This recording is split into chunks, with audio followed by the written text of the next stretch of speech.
Just as I was sitting down to complete some custom work, a package came. So, let's have a look. What's inside this bastard? Right, we have an X-Acto knife.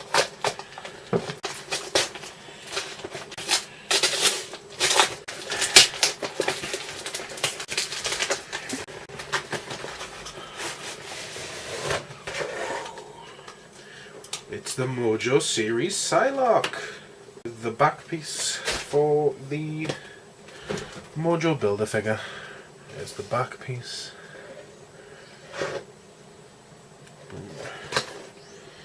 And we should have a couple more coming soon. Let's get into this.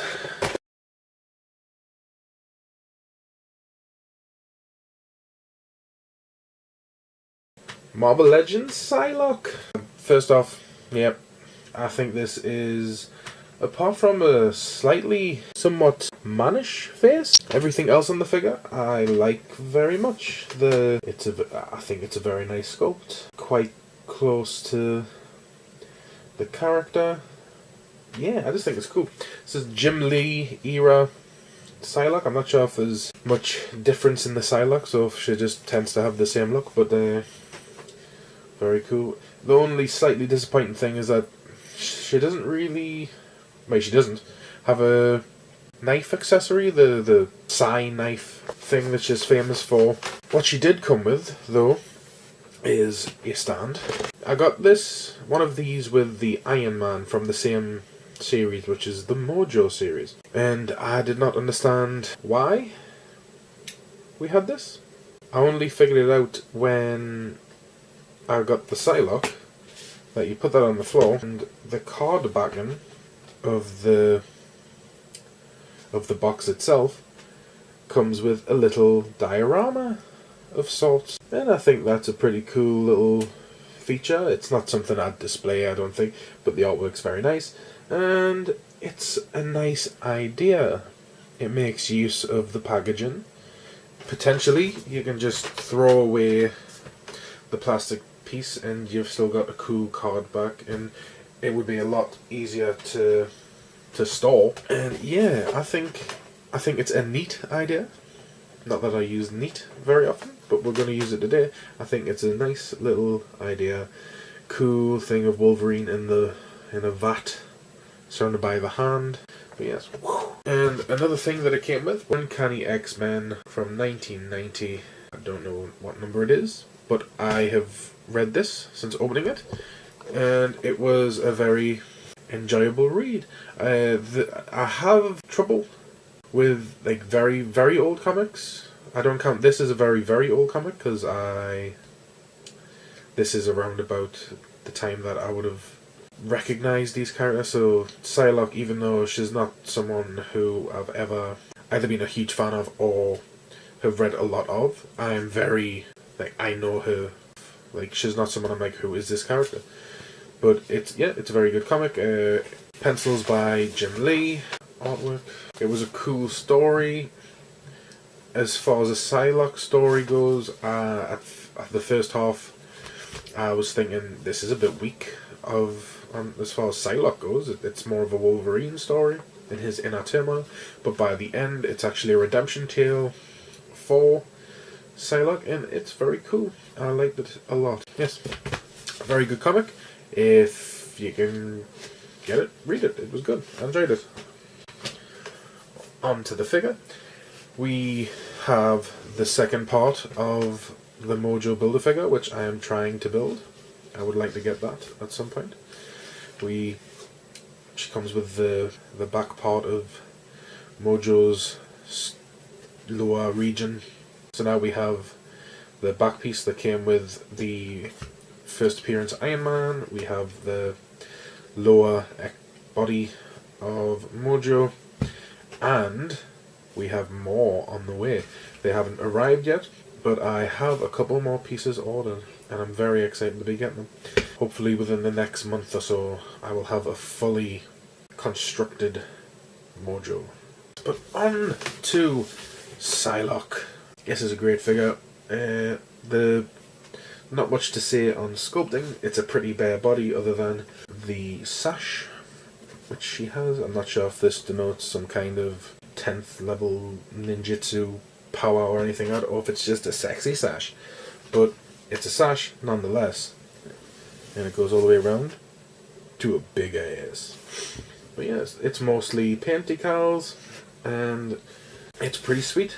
The paint for the most part, apart from a couple of very minor sloppy bits, is nice. I've got nothing to complain about. Nice sculpting on the boots. The sash is a nice malleable plastic, which I like a lot. I wonder if it can come off. I may use her in a custom one day, who knows.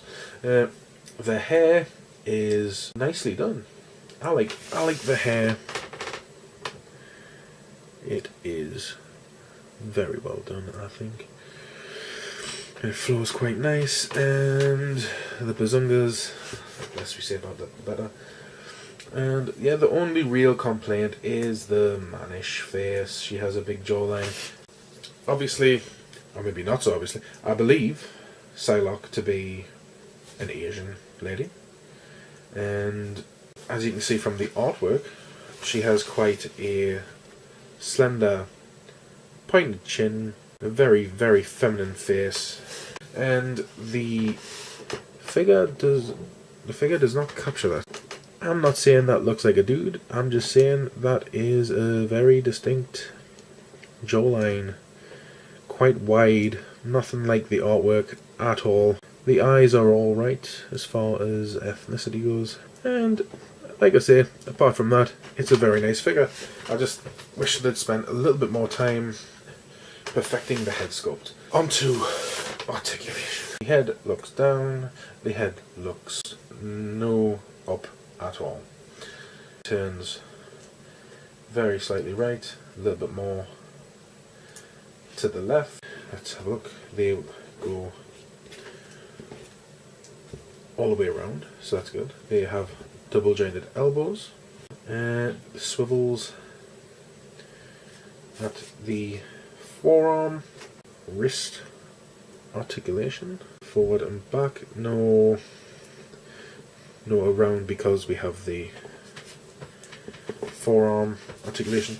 I really like the joint that they have on this. It's not the stomach crunch.